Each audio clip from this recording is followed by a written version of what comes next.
I'm doing singles, triples, and then just a set of 5. Fucking A, man. How many days a week are you pressing? 4. One. We are live as well, by the way, so just in case Oh, you excellent. guys... Yeah, but keep going. It was good comment. No racial slurs, y'all. That's over now. No, we were just talking about Chase's press. You want to give us your update on your press, Chase? Yeah, so I'll kind of give you the background of my programming. So like Monday, for example, today it's kind of like my volume pin pressing. So right now I'm gearing up for the meet in November. I kind of limit my my reps and sets to doing 3 sets of 5. Beforehand, I was doing 5 sets of 3, a 5x5. But right now I'm doing a 3 sets of 5. I alternate heights, so one week is more of like my eyebrow height, and the next week is my forehead height. So tomorrow I'll do just a normal volume for my press. I'll do like 5 triples. I forgot what I have on my programming. That's going to be about at 3:30, and then Thursday I do a heavy pin press. So I'll do 2 triples on my eyebrow height.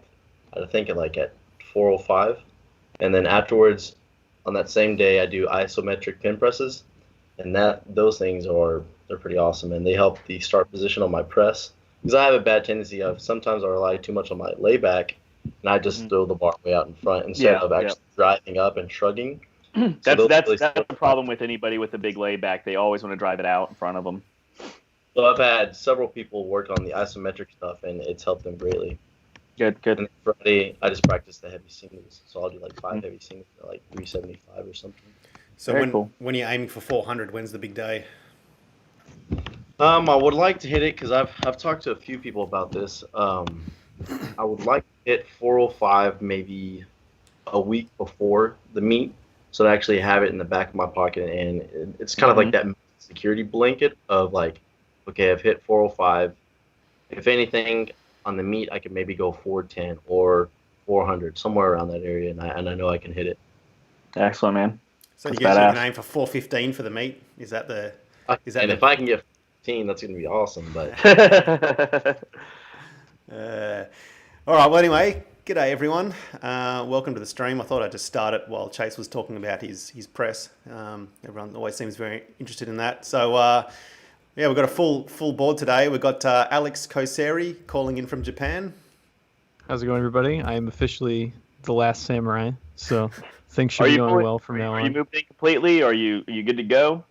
No, we're in a hotel. I'm in quarantine for another 11 days. Unfortunately, the shower curtain in this hotel will break if I try to do pull-ups on it.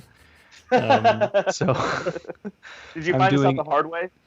No, I try to pull on it a little bit. It's given too much. It's already an international incident. Exactly. I thought your lats were looking a little bit smaller. That explains it. Oh man, it's the gains are falling off of me. But yeah, I'm doing inverted rows on some tables, and I'm doing curls with suitcases. Excellent. But yeah, the handstand push-up and push-up regime is going well, but otherwise. Yep. All right, and from Wichita Falls, Rusty Holcomb. G'day, Rusty. Yeah. Hey. With his new impressive VR PC in the background. It's his new pride and joy. Nerdy, dude. You were telling us all about your VR porn exploits before. Oh yeah, man, it's intense. Yeah, you didn't say much about it now, did you? No. Now it's out there. My parents are crying right now. And from Starting Strength Houston, Chase Lindley. What's up, guys? G'day, Chase. So we've got a question from, I think it was, I'm trying to find this guy's name now. Yeah, I've lost his name. Anyway, he's asked, he's got a jacked up right ankle, which I assume means he's injured his ankle, which he says it really hampers him going to depth when doing a squat. How bad is it to only go as far as I can? Did he say what happened to it? Like, did it get crushed by a car, or does he just think it sucks? No, he didn't really give too much details about it. I'm guessing he can't squat to depth, though. Because of his ankle? Wait, did I hear that right? Yeah, he said ankle. Ankle? I mean, he didn't explain why. Yeah. So, I mean, It could just not be there. Who knows? It's hard to really troubleshoot that if we don't know exactly what's going on with it, right? I don't know. What do you think, Chase? If anything, like I played football in high school and a little bit in college, and sprained ankles are kind of the norm there. If anything, you can try to do like a box squat to depth or anything that kind of takes off some of the load. What I think is that you're probably fucking up your squat. You're getting off balance and you're putting a lot of moment on that ankle. It's just feeling like shit. So if you can kind of set yourself to where you're loading your hips a little bit more and taking a little less moment off that ankle. But again, it's kind of out of context, and I don't know. Like you could have got bitten by like a copperhead snake, and you're off. Yeah, I mean, in the squat, I mean, don't get me wrong. You're there is ankle movement, but it's not all that drastic. I mean, it's not like you're going in full flexion with your ankle. So yeah, do the box squats. Keep your shins a little more vertical. See if that fixes it. But unless we know what's going on with your ankles, man, it's really hard to answer that question. Yeah, I'd say most of the time that people report like, oh, my ankles, dorsiflexion is the limiting factor in the squat. Yeah. They have horrible knee slide and they're not leaning over at all. Yep. That's 9 out of 10 times what it is, man. Yeah, it's that guy's name's Jeremy Grund. So Jeremy, if you're watching this, get back to us and let us know. Give us a bit more information. And we'll hopefully send in a video of your squat. That will probably answer all our questions. and some photos of your ankle as well. Yeah. So yeah. All right, Jeff Riggins in the comments. How's it going, fellas? What's up, Jeff? Hey, Jeff. How's it going, Jeff? Tricky Trick 696969, our old mate, his video's up today. Imagine if Tricky Trick didn't come on and annoyingly let you know it's a Tuesday boys woo. I'm still getting used to that, Tricky. It's weird, man. All my clients are in America. I got a few international, but like this new time zone, I don't like it. You're calling us from the future, Alex. It's nice. I know. It doesn't make any sense. All the people I'm talking to are from yesterday. When is it where you're at? It is 10 in the morning. I'm on mixed time zone now, man. Okay. Yep. Yeah, so it's half Texas, half Japan/Australia. Holy fuck. That makes no sense to me. None.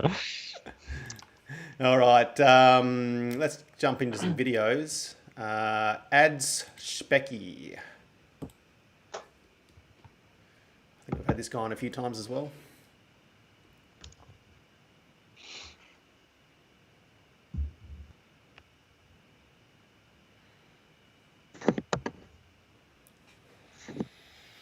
All right, who's gonna go first? Right now I'm on rep 1 and it's looking pretty damn good. Yeah, I just finished up rep 3. Yeah. Yeah. I'm not, I don't know. not seeing Looks any. pretty. Yeah. Yeah. It looks like a warm up weight. I don't know, man. I think this is. And Mitchell and I talked about this a lot, but I do not think this is a very trying set for you. So if you're on the LP, keep doing what you're doing and then kind of reevaluate. But for right now, this is fine. I think you may be taking a little bit too long when you get the bar out of the rack before rep 1 starts. You can probably speed the whole process up a bit, but otherwise it's totally fine. Yeah, these look fantastic, man. Other than the fact that there's not enough weight on the bar, but other than that, keep doing it. Cool, too easy. All right. Yep. So much for worrying about this thing taking too long today. Don't talk too early, man. There's a lot of shit. What was that, Rusty? There's a lot of shit to be talked. Yeah, there is. Next up, we got Amat ASJR. Oh. I don't know what we're going to see in this video. Looks like a press. Looks like he's gonna press with an empty. We get an empty bar press. Yeah, Okay. looks like it. Fabled. Guess he's just learning the movement. Yeah. What's his name again? Amat ASJR. All right, I'm not gonna say that. So here, in your brain, man. Call him junior. Yeah. So first off, I would get your elbows up a little bit, so that bar is a little bit more under your chin. You're kind of holding it a little bit low, and your elbows are pretty much under the bar. You want to get them a little bit above, a little bit in front of the bar. For one, for two, you got to think this is a hips press movement. In your brain, when you do this, you have to think hips press, hips press. Your hips go forward, and then the press is initiated.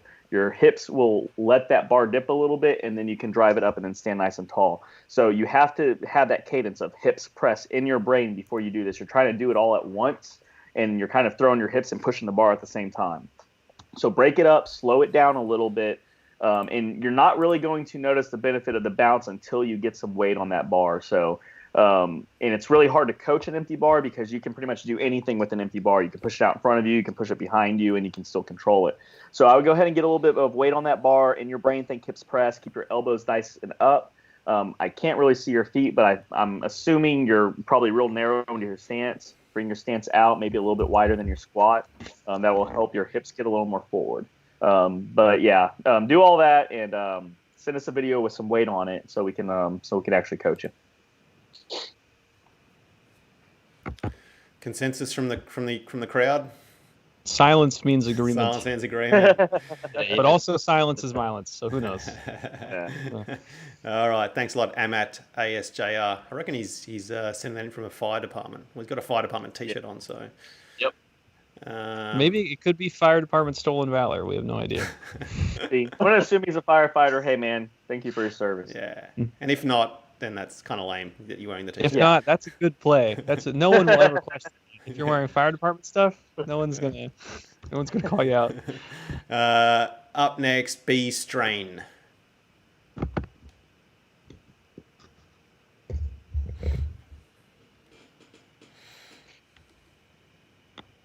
Oh man, you guys know what I'm thinking already. Barefoot stuff has got to go. It's got to go. It's got to be Go. stopped. Yeah. Mm-hmm. Hey, she can take this one. All right, man. B, you got to get a little bit deeper, man. You're like an inch above borderline. So bury that thing like 3 more inches. Your stance looks kind of fine. I can't really tell from this angle.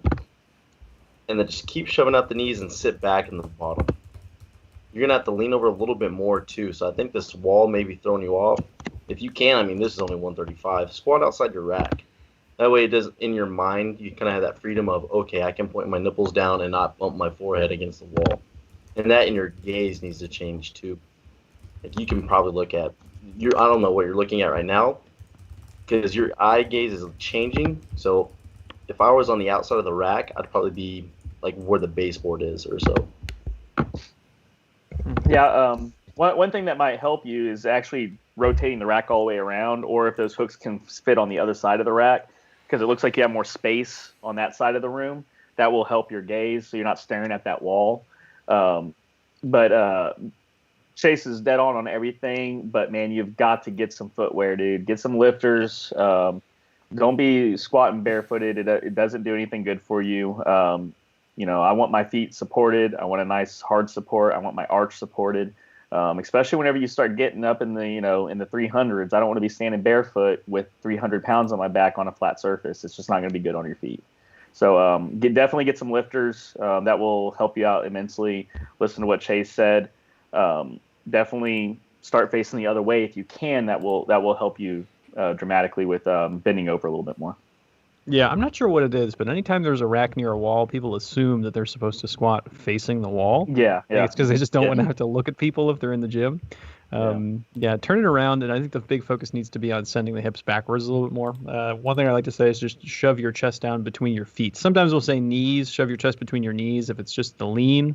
But if I'm trying to get someone to go back as well, I'll say shove your chest down and back the entire time.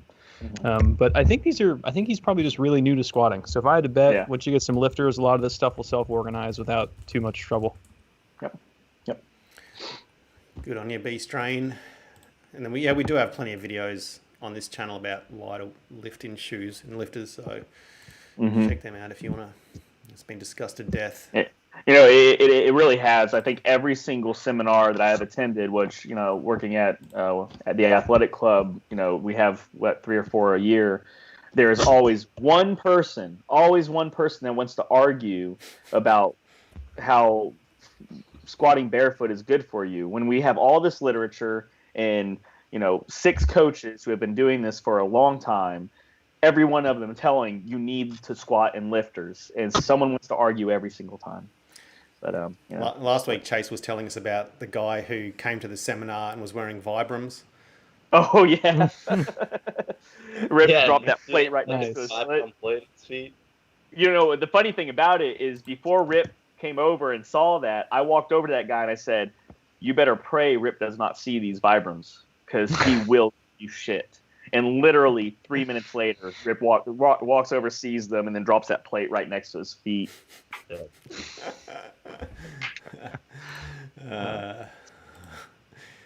Damn. DB Mark 401. I've had this guy on a few times. What a tall dude. Yeah, I've had this guy on a few times. Okay. I think we'll You got talk a about... leg discrepancy, man. Looks like it, yeah.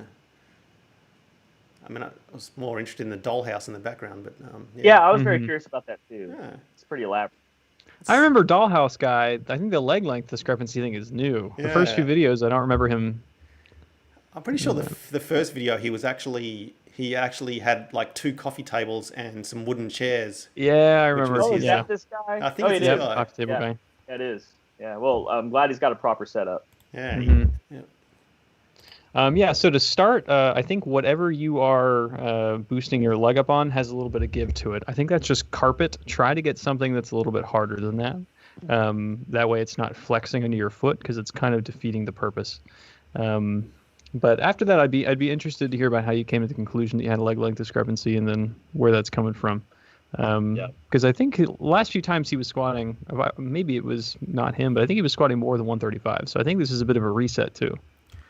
Yeah, I think he was not reaching depth the last time we saw him. So it's I'm pretty sure that was one of his issues. So it's good to see he's getting there now. Yeah, I'd say these are definitely a fine start. The re-rack will definitely need some practice, so that'll mature out. I would say hip drive is the big thing here. So you're leading these reps with your chest. Yeah. So what you want to think about is like sending the tag on the back of your shorts, sending that up to the ceiling. So if you've tried to think about hip drive before, it's not working, try to think about a local object and then moving that. But otherwise, I think these are totally a fine start. Yeah, and I would also get reevaluated. If you went to like a chiropractor or something, go to multiple chiropractors. And then kind of get a group consensus from those evaluations about, okay, yeah, on my left leg, I'm this much shorter than my right. And if it's a femoral or a tibial, and make sure that you kind of get like 3 out of the doctors, like a group of 5, are all in the same boat about that your leg needs that shim. Just jump a bit closer to the mic, Chase. You're coming through a bit soft.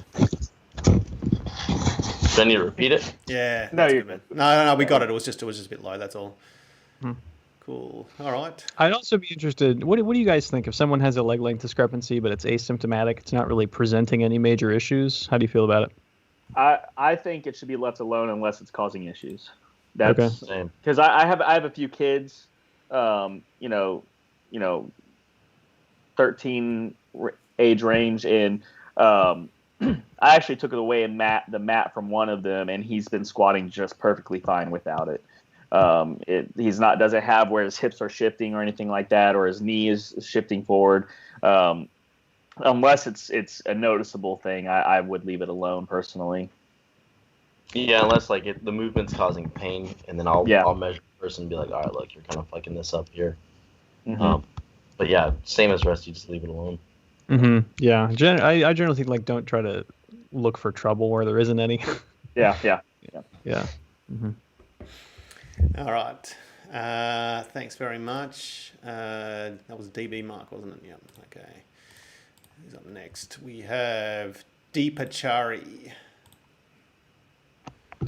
Oh my god. Yeah, this is the one I warned you guys about. The Smith diddle. It's all right. The fact that she's deadlifting in a Smith machine, it's actually not that bad a deadlift. So, her back position's not too bad. No, I mean she's setting her back. They're not bad for a Smith machine deadlift, but it's still a Smith machine deadlift. Yeah. She is very limited, and it's keeping her in a track that her body might not be wanting to be in. She needs to do this with some free weights. It's quite frankly, in my opinion, impossible to coach this the way that we coach, because I can't tell her what to do because that bar is in a fixed position. It's going to be in a straight line whether she's messing up or not. She's setting her back, which is awesome. That's really the only thing I would look for in this, is making sure her back is protected. Yep. I don't know. Do you guys have an opinion on this? Hey, if Great. if all you have is the Smith machine, you just got to go for it. Yeah. If you are squatting in the Smith machine too, that's kind of hell with low bar because of the angle it puts you at. So in a few desperate hotel gyms, I found that Smith machine front squats are a lot more amicable than back squats. Yeah.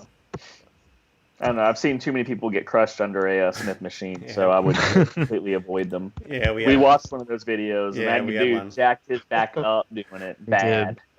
Yeah. Yeah, we had that guy on, and the noise he makes at the bottom when he realizes he's stuck under the bar with his back, just crushed under. He had a fair bit of weight on there as well. He had probably had like about 340 But it's like as well. it just takes off like 50 pounds, so it's like it's not even much. Well, you know what's even crazier is that like I know it takes off weight, but because you're like fighting against the rails, they feel god awful. Like I can't even justify it from like some people being like, oh well, it feels good. I have no idea how anyone says that, but they still sell them. I don't know how they keep selling them. They're safe, apparently. Yeah. Yeah. So like, You can stay barbell because it's fixated. Yeah. So I mean, what's the reason we don't squat or deadlift in Smith machines? Like let's do this quick, like super quick. Who wants to take it? Well, the thing about it is, we want the bar to be in a perfectly straight path, right? We want that. That's the model that we want. Perfectly straight path. That isn't necessarily what's going to happen all the time. In a perfect rep, on a heavy single, that has to happen, or you're going to miss. This forces you in, instead of the bar moving with you, you move with the bar. It puts you in bad position mechanically, no matter how you look at it. I'm not sure if I'm explaining myself right. To give it a go, most Smith machines don't actually have vertical rails. Sometimes you'll see like the 3D Space Future Tesla Smith machines where it's like they can go forward to the side to side. Those are a little bit better. It's still silly. But the majority of times, the Hotel Smith machines will actually be on an incline. So you're working against a vertical bar path, and you're not giving your body the freedom to modulate the lift based off your own anthropometry. So the rates of change in your joints are all going to be dictating how everything is moving, and that's going to be dictated by your segment length. When you have the Smith machine, you have no options, and that's why it will, if you take like a lifter who's been lifting with a freestanding barbell, you put them on a Smith machine, they'll say what I was saying earlier, like it just feels bad. Even if the weight is less, it just feels like an inefficient lift because it's like you're having to modulate where everything's going in accordance to a non-vertical bar path. So don't use them if you don't have to. Yeah. Yeah, there's also just the safety aspect as well. I mean, they are incredibly dangerous. You can't get out from underneath it. Yeah. I mean, if it starts crushing you down, you're just going to continue to get crushed if you miss that hook. I mean, we've seen it before. Here's the thing: if I'm going to be squatting 365 for 5 and someone says, well, you have to do it in a Smith machine, there's no way. It's not going to happen. A, I'm not going to do it because I don't want to get hurt. B, it's not going to feel right because it's not right. So what do you suggest for someone, let's just say she's, that's the only thing she's got. I mean, is there a better alternative? Could you do stuff with dumbbells or? Deadlift in it. If you can get your Smith machine deadlift to 250. Yeah.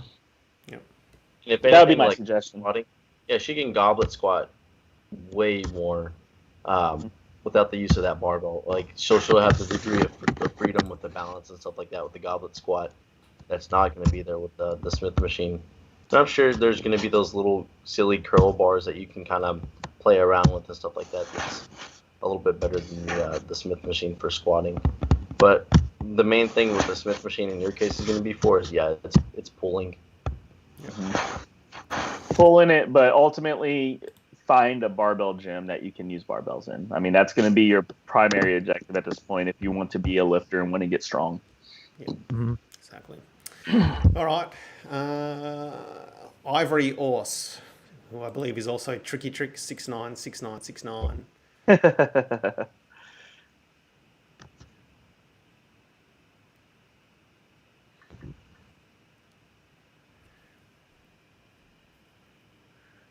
I'd adjust the grip width and the gaze. Yep. That's about it. I think everything else is totally fine.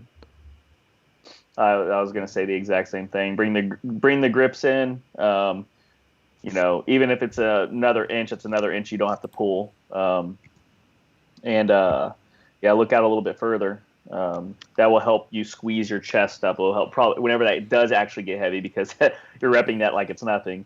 When it does get heavy, if you look out a bit further, that will help you get your chest up a little bit harder and get your back in harder extension, so you have a more efficient pull. Also, if you get your toes out too, that's going to help set your low back a little bit more too, because you're basically just parallel. Get them out about like 30 degrees and actually shove your stomach in between your legs and smoothly pull this off the floor. You're kind of jerking it. And just add a little bit more weight. Add more weight. yeah. You're repping that like a warm-up. Sage wisdom. Yeah. Bree Hillen has left a comment. What about his feet? I think. What about them? Talking about it, Bree. Yeah, no, I think so. We're actually about 20 seconds ahead. Yeah. There is a slight delay, so she's probably. We should probably just get her in on the call, to be honest. No. So here's the thing. I told Bree, hey, you should come over and we can be on the podcast together. Everybody will love it. And no, I don't want to be on camera. Blah, blah, blah. Don't want to be on camera. She's got about a million views on it. A little bit when she could be sitting here helping me. That's right. She could sit off camera, have fun with the VR.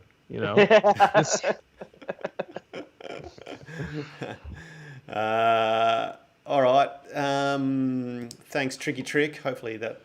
Yeah, man. This Tricky Trick's gonna just I'm pretty sure he plays Masters AFL football, which is a pretty physical game. He's gonna destroy people. He's huge. The guy's a big man. He's a big, strong man. He's going to ruin people. I mean, that's what I'm most interested in seeing is how he does when the season starts. So Tricky Trick, let us know, man. Send us some videos of you just ripping people to shreds. Yeah, the highlights. Yep. Okay, we got a few comments. Jimmy Pack, hey. Hey, Jimmy Pack. Hey. We've had Jimmy on before. I think he might be Rambo. His username's Rambo. Jeff Riggins, never touched a Smith machine. Looks a little odd. Because it is odd. Yeah. Okay. David Mark, why I think I have... Oh, this is the guy from before. Why I think I have a leg length discrepancy. Opinion of 2 physical therapists and about 20 tailors. Doesn't Rip recommend shimming lifting shoe if leg length discrepancy? Yes.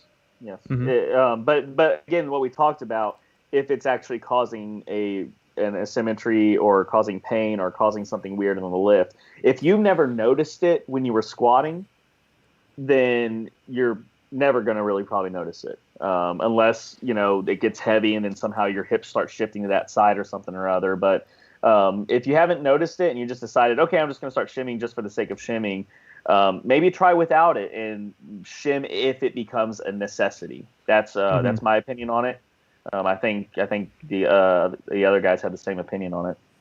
Yeah, I think the council agrees there. One thing I would say, Mark, is that if you do go for a shim, go to a cobbler, make sure they don't try to give you an insert and then they shim the bottom of it. I'm pretty sure the article goes over that too, but the article is very, very extensive on it. But yeah, I would say again, don't look for a problem where there is none. But if you think this has been helping, hey, if it feels good, go for it. It's fine. Yeah. Yep. Bree Hillen, nope. That's what she says every time I say, hey, come do the podcast. Nope. Hard nope. Tricky Trick 696969. Haha, thanks Bree. At least I swapped 2 lifters. Thank you very much, boys. I'm trying to make the weight heavy, but starting strength works too well. Good man. Good man. That's a very good point. And then he says... Tricky, are you still on your LP? Excuse me, I'll use your full legal name, but Tricky Trick 6969. 69. There's another 69 on the end of that. Oh, there's the third 69. Yeah, it's 3 69s. Okay. Then he says, I don't play footy. Well, that's just a waste of all that strength, Tricky Trick. Yeah, you need to be playing a sport where you can hit people. Yeah, go be a boxer somewhere. Just go fucking murder some people.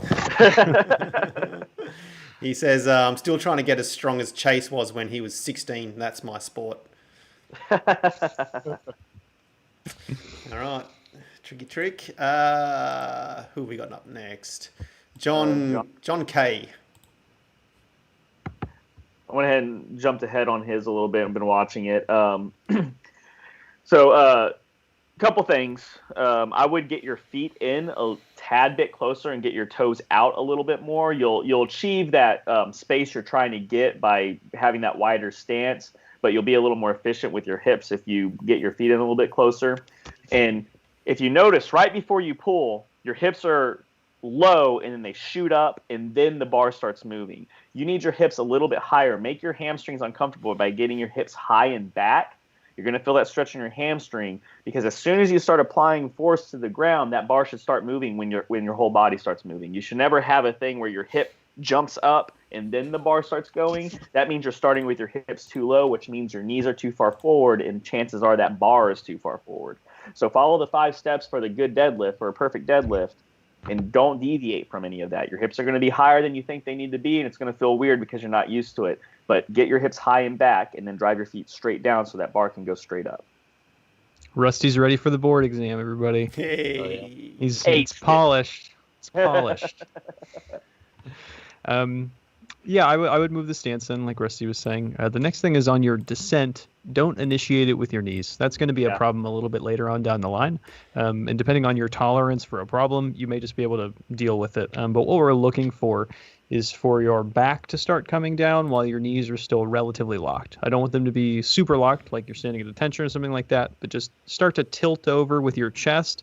Once the bar is starting to move down a few inches, then you can unlock your knees. It's the reverse of the process, but what I like to think about is like having the bar glide and touch your clothing, but not your skin on the way down. This is still pretty light for you, but when it gets heavy, it'll be a little bit more annoying. Yeah.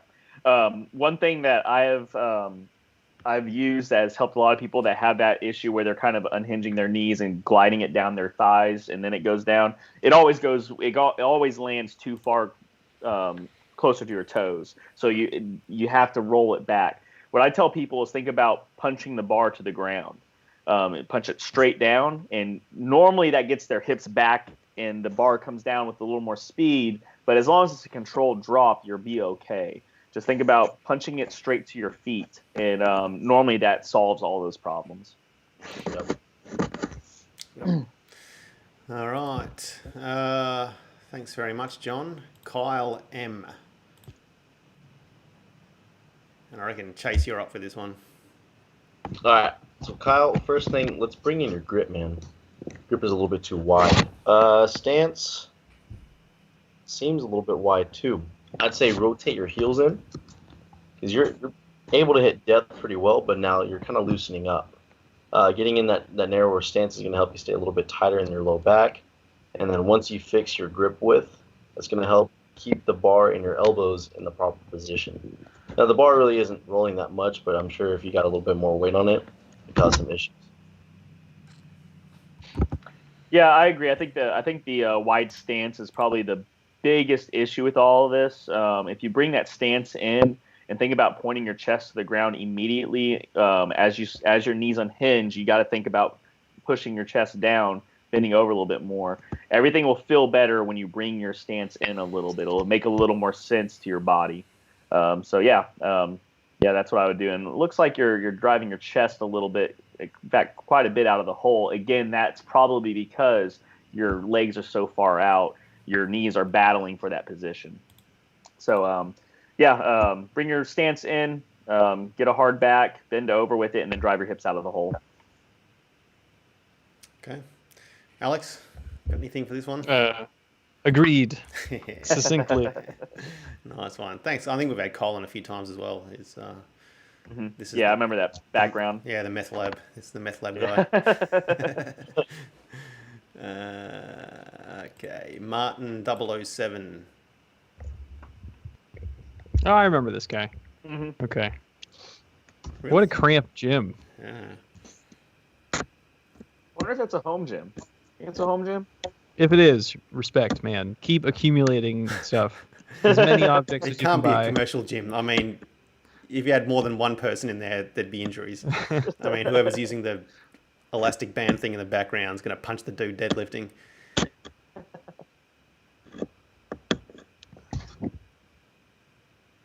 Yeah, I think I remember this because he was grimacing like he was being stabbed every rep the last time as well. Mm-hmm.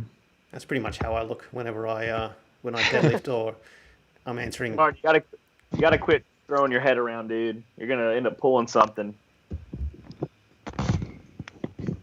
Yeah, I would say the big. Set the low Go back ahead, Chase. Go ahead, Chase. Yeah, Martin, you just need to set the low back. If you're having trouble learning how to set that, there's a few exercises that you can do or stretches. So like the Superman stretch where you lay down on your stomach, lift your hands straight out in front of you, and then lift up your knees too. You're gonna feel this weird sensation in your low back that you've never felt before. That is called low back extension. Okay, so you're gonna recreate that as you stand up, and then right whenever you take your grip and your setup, make sure you're an inch away. You're kind of like a little bit too close where it seems. So make sure you put the knot of your shoelace right underneath the bar, take your grip, and then shove your stomach hard in between your legs. That's going to help set that low back and extension. Other than that, you're kind of bumping around on the uprights too of the rack. Yeah, he needs to find a new place to deadlift because you're really concerned about hitting those that platform of that rack that you're constantly looking around. You don't want to be looking around and moving your neck when you've got a bunch of weight hanging off of your shoulders or off your arms. So find a place where you don't have to worry about setting it down, that you're going to bump onto anything. And a lot of this is going to have to also do with your low back extension, the fact that you're pulling with a soft, rounded low back. You're not finishing the pull, too. That very last one, you barely stood up with it. You're still kind of hunched over, and then you immediately put it down. So you've got to work on that extension, like Chase said, and I would definitely find a new place to deadlift where you don't have to worry about that rack, because that's causing you a lot of problems. You're thinking about that versus what you should be doing with that bar in your hands. Yep. Yeah, as another note, you're still doing it from last time, but you are breathing throughout the rep. It is going to feel worse the more you do that. So if you're exhaling halfway up the rep and at a different time in the rep each time, the entire sensation is going to be different. If you can't really replicate it, you won't be able to tell what you're doing wrong. So anytime the bar is moving, even when you're standing at the top, don't breathe. Only breathe at the bottom when the bar is resting on the floor. No. Other than that, these are too inconsistent, so even if you have to treat it like 5 singles and take a step back, look at a piece of paper where you wrote down the 5 steps and then do every single time, that's totally okay. Training is a long game, so you're in no rush to do a set of 5 immediately. Do what you need to do to make the reps technically acceptable. Yeah. Yep. And again, I know I already said it, but find a new place to deadlift, man. You're too worried about setting that bar down and bumping into things than you are about doing the actual rep. Yeah, if anything, you could probably counter that bar towards another 90-degree turn, Mm-hmm. where it's imagine like the barbell's like in between your legs, you could probably deadlift like that and not have to worry about bumping into anything.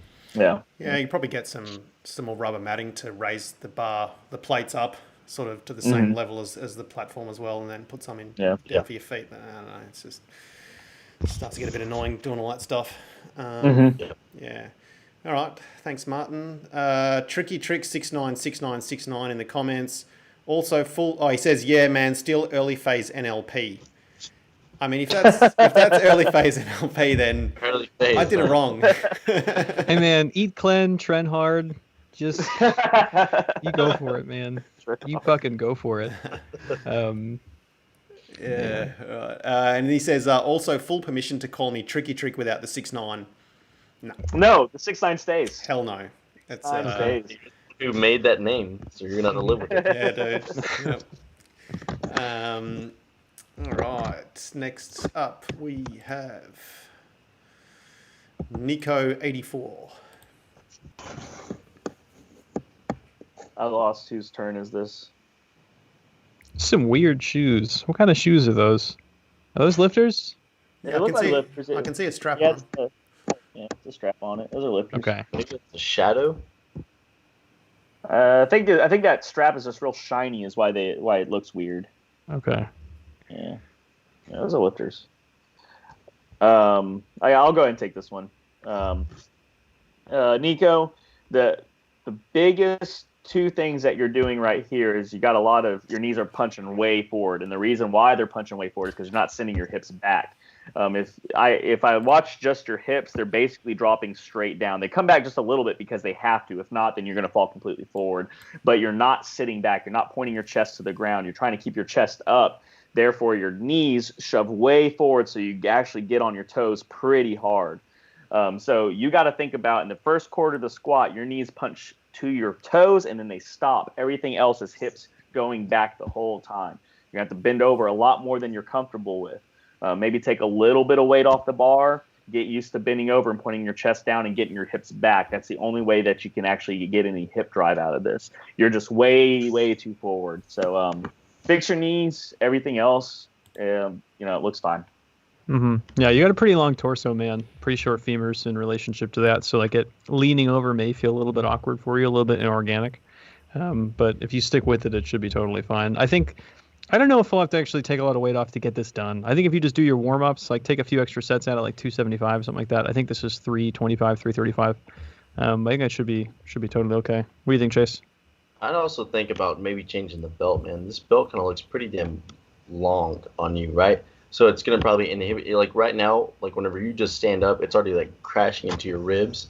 I'm sure that's what's not permitting you to lean over as much. Get like a 3-inch, maybe narrow it up just a little bit, and I'm sure leaning over would be a lot better. Okay. Speaking of belts, what size belts does everybody use? Chase, do you use a 4-inch? I use a 4-inch. I've always have for the longest time. No, I'm 4-inch not like too. the Ripito bandwagon of like everyone needs a 3-inch. No, because there is some anthropometry to where you do need a 4-inch belt. Yeah. Granted, that's for bigger, thicker trunk musculature people. Definitely not like for Nico, who has a long torso and kind of the long femurs and stuff. That's really not going to work because of just the angle of the hip. So you're going to need a little bit of a smaller width belt, so like a 3-inch and stuff. But like smaller people, kind of condensed, short torsos, they can handle 4-inch. What do you think, Alex? What kind of belt you use? I use a 4-inch personally. Yeah. Whenever I try to 3, it feels like I'm being cut in half. Yeah. So, yeah. I like mine to be covering a little bit of the bottom ribs, some of the floating ribs. I know a lot of people don't like having any contact there, but for me, it makes me a little bit more secure in the brace. But generally, I don't know. I don't think there's too big of a difference. It's really whichever one you start with, it's gonna be the preference for you for the rest of your career. Yeah, I think we've talked about this before. I use a 4-inch, and I'm not a tall man at all. But that's just because what I've always used. I've actually switched over to a 3-inch before at the gym, and it.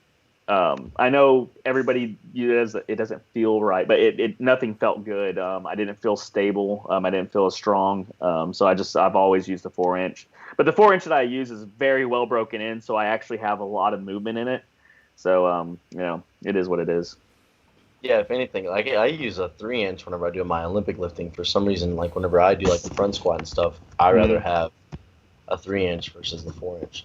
But at the same time, I can do either one. It's just kind of like what the other guys are saying, just the preference. Yeah.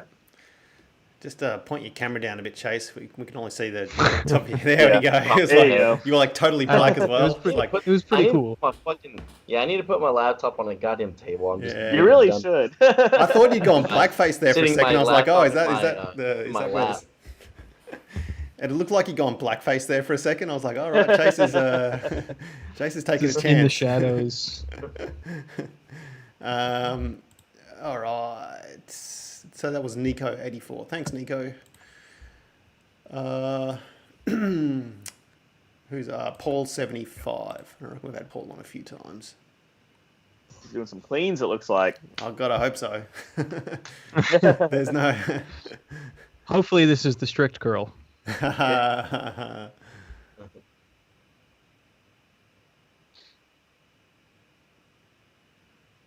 Who's taking this one? Rusty, you do it. Man, you need the practice for this platform stuff, man. Yeah. Or for the board, excuse me. Listen, I'm not worried about it. I'm really not.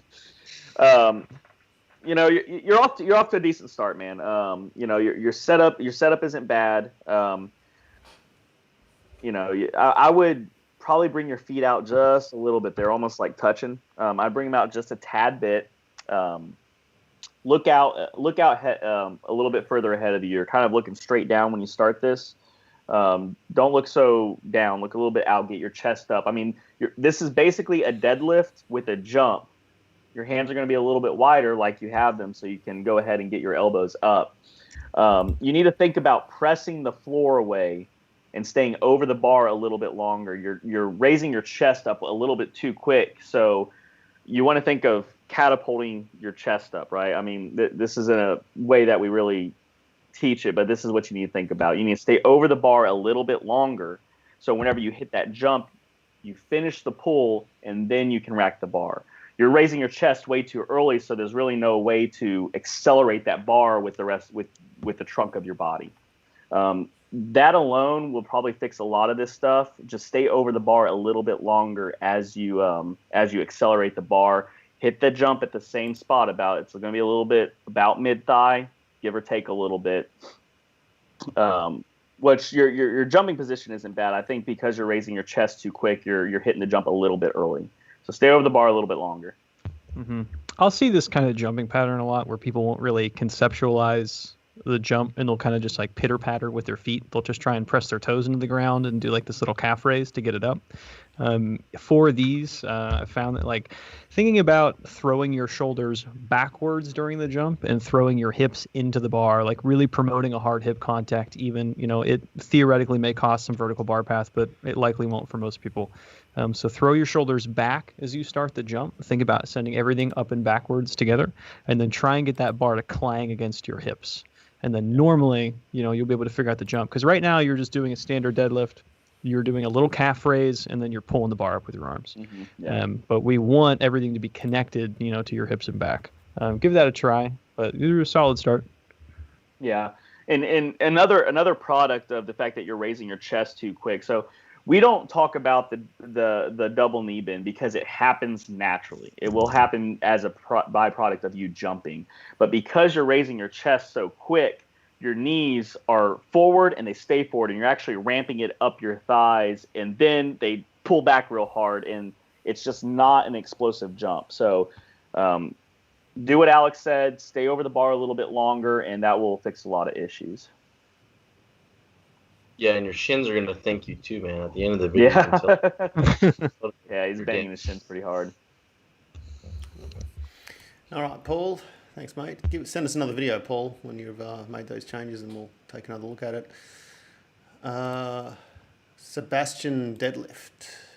Oh, man, he's got his shirt off and everything. He means business. Oh, wow. I guess I didn't filter these videos well enough. Yeah, if you're under 16% body fat, you can have your shirt off in the video. If it's over that point, you are not allowed. See, I think it's the other way around. I think the bigger and heavier you are, the more acceptable it is. If you are 35% body fat, go for it. Yeah, under 16 and over 35, we'll take those ones. Okay. On both extremes. Yeah. You do have to weigh over 200 pounds, though. That is non-negotiable. We're aiming for 160, 35% body fat. You've lost both of your feet to diabetes. Well, both me and Alex then need to stop doing this podcast, I think. So. All right, Sebastian, you're going to have to get your toes nailed down to the floor there. You're kind of way on your heels on the first few reps. If anything, I don't know if you're lifting you're lifting in like Converses. Try to get some weightlifting shoes, man. And everything else looks pretty solid. I don't hate Maybe your ass is down just a little bit too much. Kind of raise it up just a little bit. I think that's kind of hard with, the plates not being, the accurate like 9 inches that they're supposed to be 9 or 8 inches. So your hips are going to be a little bit lower than you want them to. Raise them up just a little bit, and it'll be golden, man. Mm-hmm.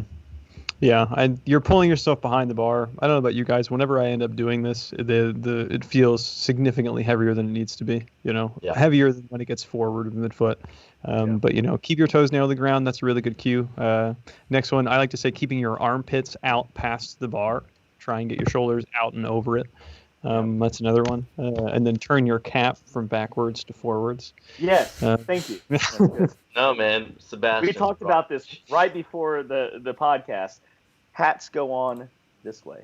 Oh, yeah. Over the top of that shit. Hey, man, if you're shirtless with hat unless you're arm wrestling. unless you're arm wrestling. That's the only time you're allowed to go over the top. What if you got a man bun at the back though, and it doesn't quite? Yeah. My man bun doesn't work for it very much. That's why I have to wear it forward. Oh, okay. Yeah, it's a man bun issue. Like you're a dad at a softball game. Coming from the man that wears shorts and socks that go halfway up his shins and white tennis shoes. Shins stay warm all the time. He's ready for deadlifts at any moment. Any moment he can deadlift. All right, a couple of comments. Joe Pescato. I started the 4-day Texas method. Can you please share some tips on how to modify the program to make press my primary lift? Press 4 times a week. Press 4 times a day, like Rusty wanted to say. Yeah. Press 4 times a week. What you're gonna have to do, Joe, you're gonna have to kind of have a come to Jesus moment. If you want to actually press 4 days a week, then you're gonna have to cut the gains on the bench, man. The bench is gonna have to go down to 2, maybe even 3. That'd be pushing it. But then you got to find what exercises best fit in those slots, right? So if you're getting stuck on the press, halfway up, about like eye level or so, start incorporating some pin presses. And then, you could do seated presses, you could do LTEs, adding a little bit more volume. But start off kind of the basics with just like pin pressing and doing some like, I wouldn't do any advanced stuff like isometric stuff because that's kind of further down the line. But kind of keep that in your back pocket, man. And then incorporate just a normal volume bench and an intensity bench on your other upper body days. Because that's also going to be some total upper body stress for the press. Yeah. Mm-hmm. Yeah, I'm oh, go ahead. Go ahead, Alex. I was going to say, I think it may be important to note where you are in your training career. Because if you're already a really strong dude, maybe press specialization is viable. But if you're benching 185, maybe just get your bench up. So figure out where you are and if press specialization is actually even a thing, more so than, you're focusing on the smaller upper body lift. Because if you can add, if you can get easy another 50, 60 pounds on your bench press, that will, of course, run more pounds to your press without having to go through more advanced programming on the press, So figure out if it's actually like a viable move for you. And then if you are actually in a spot where you can be a press specialist, then, all the chase stuff. Yeah. To piggyback off of Alex, so if you're just moving over to Texas Method, and people love to do this, Rip's talked about this before, and I've seen it a million times where people, as soon as they get out of their NLP, it's like, all right, Texas Method, because it has the word Texas in it. And that's not the right thing to do.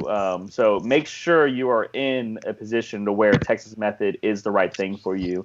You need to be eating a bunch, you need to be sleeping a bunch, and you need to be young. Those are the big things about Texas Method because it really, really, really drains you. Older guys, they have a hard time with Texas Method because it just beats them up. As far as becoming a press specialist, if you are that advanced enough to where you can start specializing in things, you're just going to have to press a lot more. Do what Chase said. He nailed it. I press 3 times a week. I'm consistently getting stronger in my press. So, just evaluate where you are and make sure you're doing the right thing to continue your gains properly. Maybe we should call it the California method so people aren't, it doesn't sound as cool as the Texas method. No, because the communist method. No, that sounds even cooler, man. It's like Russian. Yeah. Russia, and it's like, oh, that sounds cool. I'm going to do that. Right? Bulgarian method. Hey, Chase and Rusty, did you guys, I know you guys had good access, but did you guys ever fuck around with Smolov whenever you were baby lifters, whenever you were young? The what? Smolov?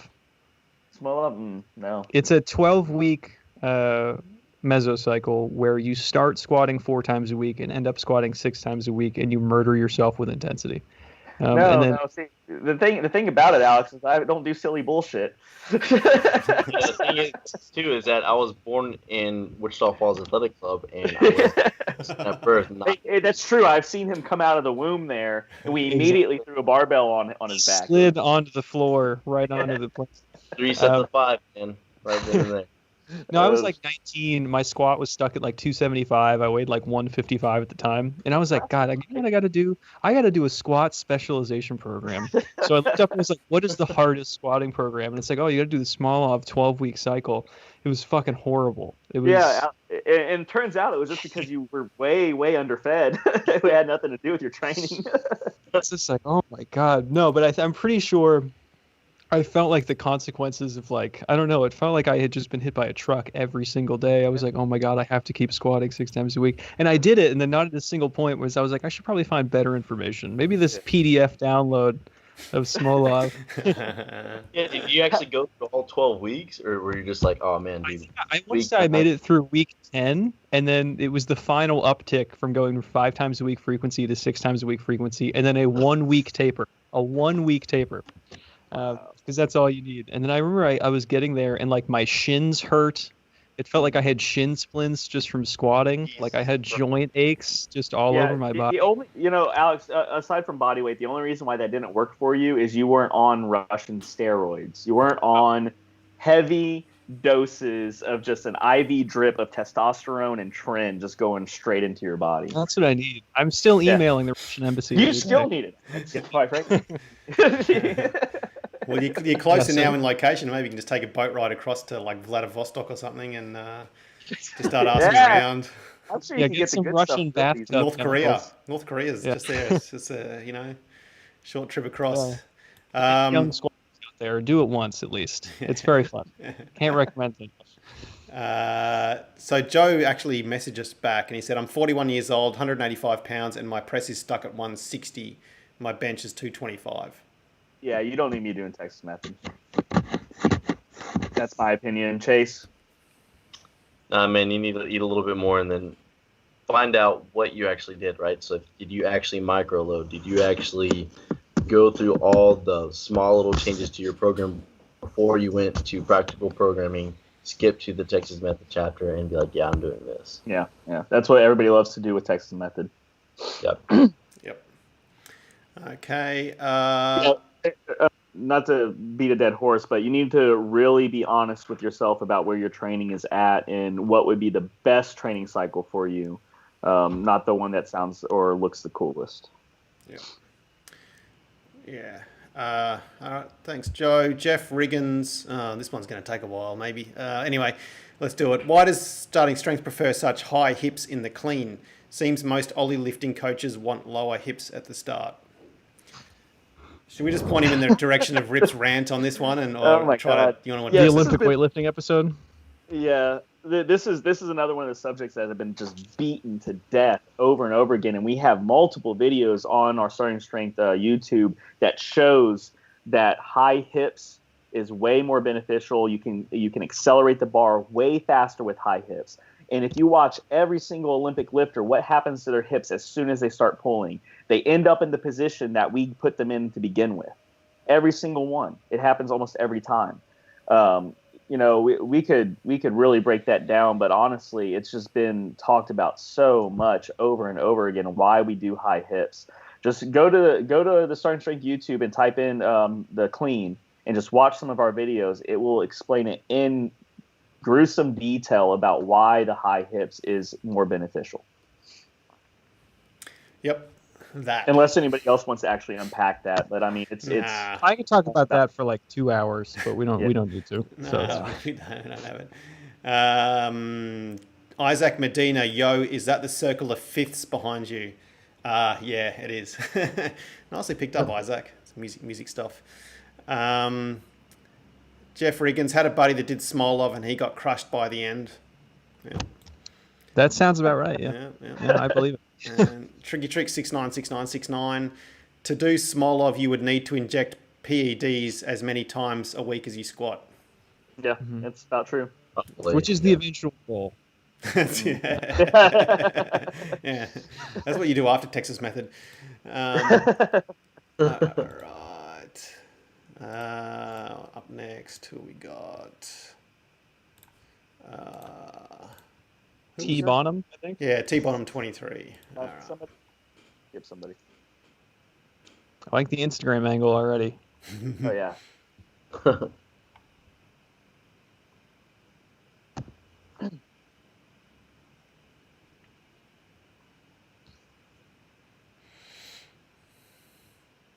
Bonham, man, you got to slow these things way down.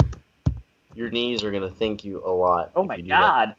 I just got the first left, and he is just like flying. Yeah, you gotta like count to 5 as your tempo on the way down, and you're just gonna have to stay leaned over and not bounce off your knees, but think about loading your hips as you go down, and just cut off the depth like a foot. Yeah, because you buried the fucking shit out of him, man. Yeah, I would put money that he learned how to squat in a CrossFit gym or box or whatever the fuck they call them. Yeah, man, there's a lot to unpack on this. Slowing them down is going to be the very first thing, and don't bury your squats. You don't get any added benefit from squatting ass to grass, as people like to call it. Hips back, control it, stay tight the entire movement, so you're actually using your muscles and not just bouncing off your legs in the bottom. So go back to square one. Again, we could talk about how to squat, but we'd be starting from square one. Get on some YouTube, read some of the literature, read the book, get on our YouTube. We've got some really good videos on how to squat properly. Watch those and then come back and send us in a video, and we can start unpacking some things. Yeah. When they say squats are bad for your knees, this is what they mean. This is exactly what they mean, yeah. Yeah. Send us another video, man. Watch those videos and get back to us. Thanks for the video, T Bonham.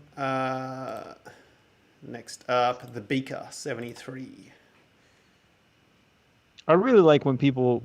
Mick said this before, but I'm pretty sure these are the names that people put in, the usernames they put in the app. I love it when people put in their nicknames. They're like, yeah, I'm the Beaker. I wonder if he gave himself the nickname. I hope he did. Yeah.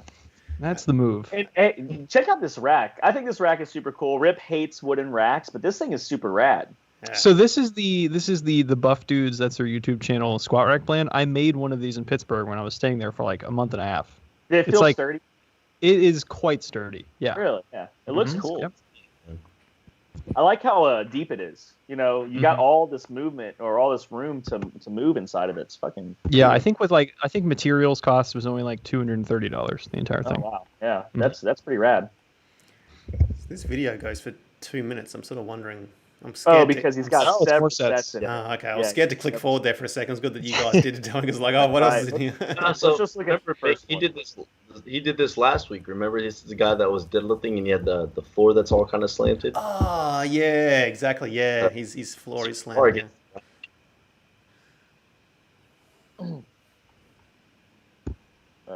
Who's taking this one? Chase. I reckon Chase is up again. Yeah, I'll do it.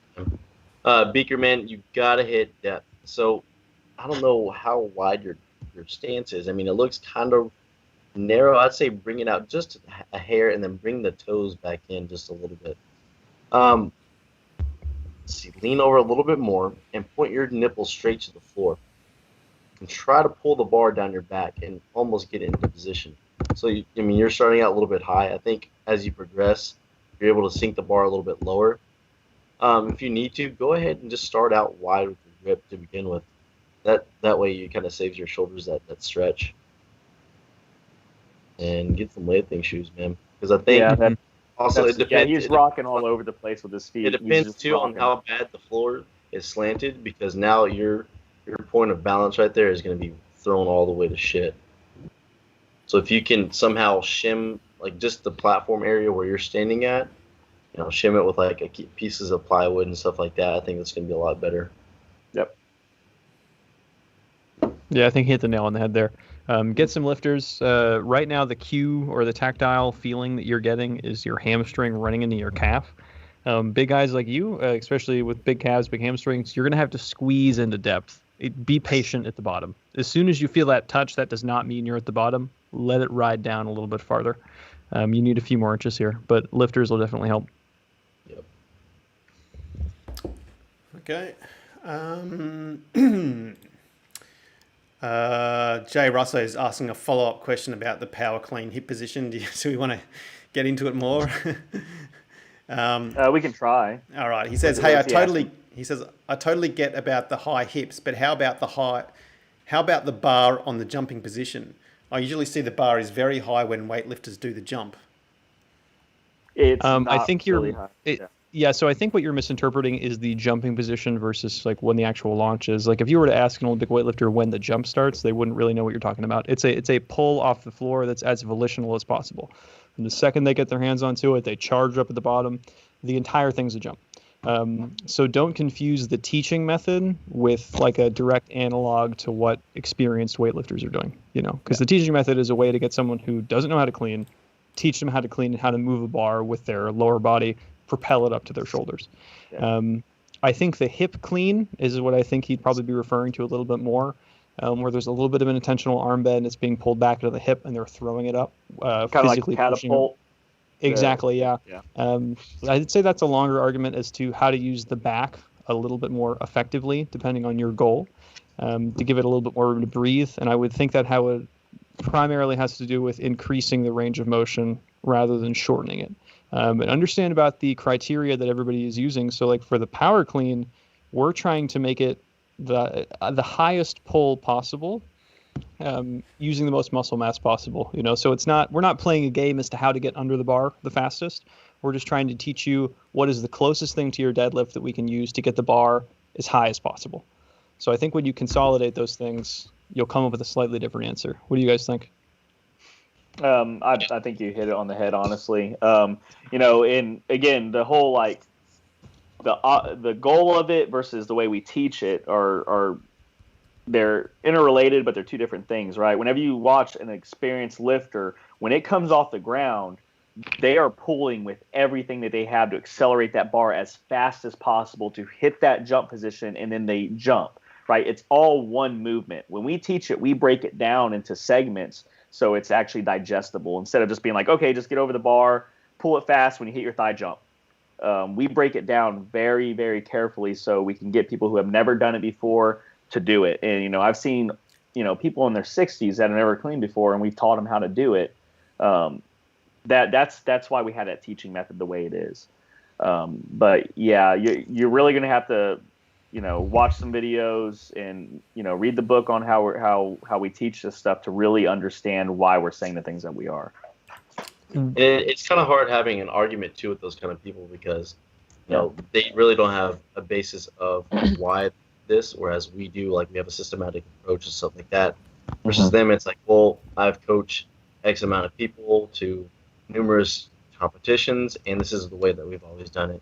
Except that those type of people don't believe that deadlifts help the clean. So it's like, how can you that's exactly make an actual argument as to say that, this pulling mechanics is totally wrong, and I think if you did it a little bit like how we're teaching, you get more power out of the bar, and you wouldn't have to, sneak underneath the bar on your third attempt or anything like that. You'll have a little bit more gas in the tank.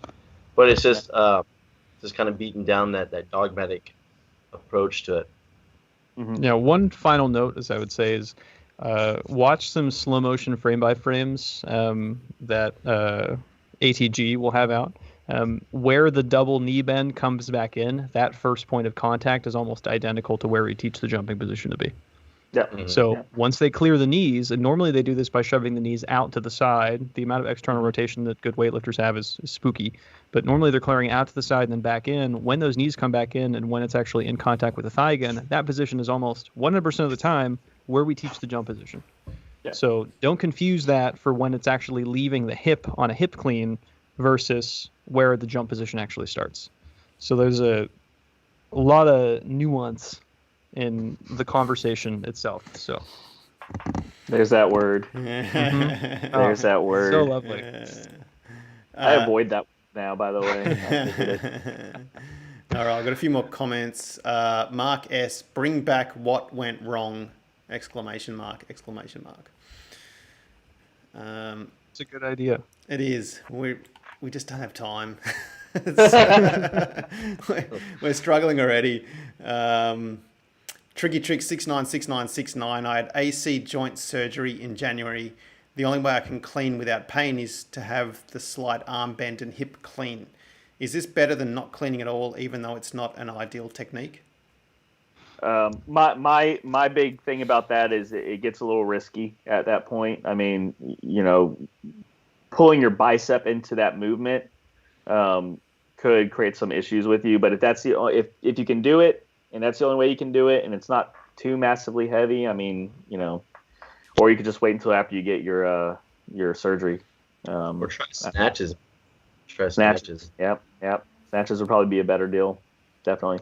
I'd be interested to see, because like such a small difference, unless you're like dramatically arm pulling. But a lot of lifters will have a very slight arm pull, like just a few degrees off the floor, and if that's making it comfortable for you, I think that's fine. And then fix it as you're planning to already. But well, I mean, if his arm pull is to the point to where it actually pulls the bar all the way to his hip to actually clean it, I don't know. Me personally, I wouldn't like to put that much stress on my biceps. Oh, knowing that guy, he probably has like a pair of tins on and he's just yanking the fuck out of it.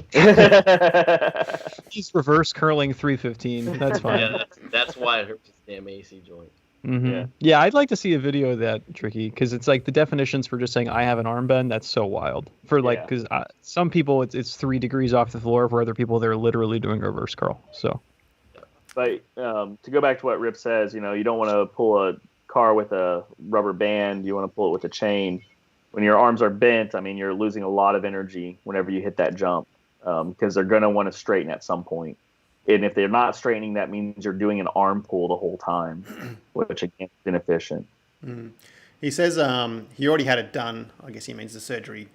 He's already had the surgery done. So he said, I'll send the video. He says he power cleaned 140 kilograms that way. All right, I'm going to shut up. You're strong. We already knew that. Okay. Jay Russo, thanks, guys. That was a very complete answer, I think, to the power clean question.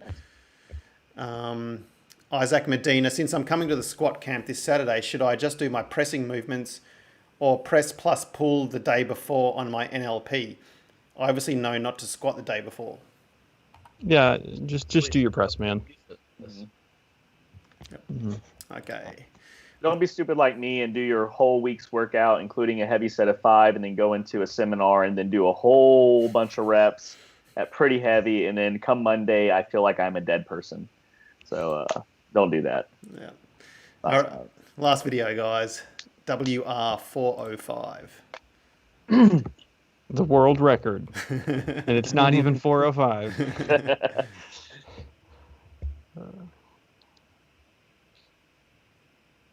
What do you call that singlet? Do you guys call that a wife beater? Because that's what we call it. Yeah, that's a wife beater. Okay. For sure. Mm-hmm. All right. I'm glad we got that clarified. Thanks for the episode, guys. I'm digging the old school vibes here. I know that is old school. Yeah. I feel like this guy.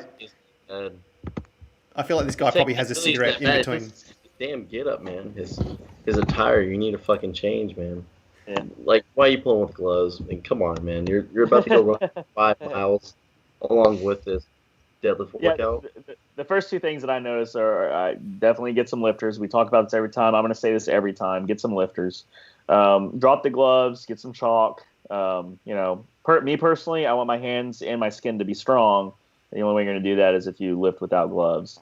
Plus, you get really cool calluses. I think you're not setting your back hard enough. Your feet position's all right. What I would think about squeezing my chest up to face the wall. Your hips are in a pretty good position. They're nice and high. Think about squeezing and pointing your sternum to the wall in front of you. That will get your back in a little bit more extension. Overall, these aren't really that bad in my opinion. Those are the only things that really glare out to me. You guys see anything? No, I think you hit the nail on the head there. I feel like this guy's probably smoking a cigar in between his workouts. Oh yeah. This is cool. Yeah, I like it. All right. Any other feedback for what was this guy's name? WR405. World record 405. Yeah. No, man, put 405 on the bar. That's my only. I am going to comment on your belt too. I mean, it is one of those old school lifting belts where it's real thin in the front and then it flares out in the back, which does absolutely nothing for you. I would go ahead and, we talked about belts, maybe try a 3-inch belt all the way around. I really don't know how tall you are, but I would start with a 3-inch belt, see how you like pulling with that, experiment with that. But I wouldn't lift with one of those, we've used this word, old school belts. They don't really do a whole lot for you. Yep. All right, WR405, send us another video. Thanks for that. That's it. We got through it. Well done, guys.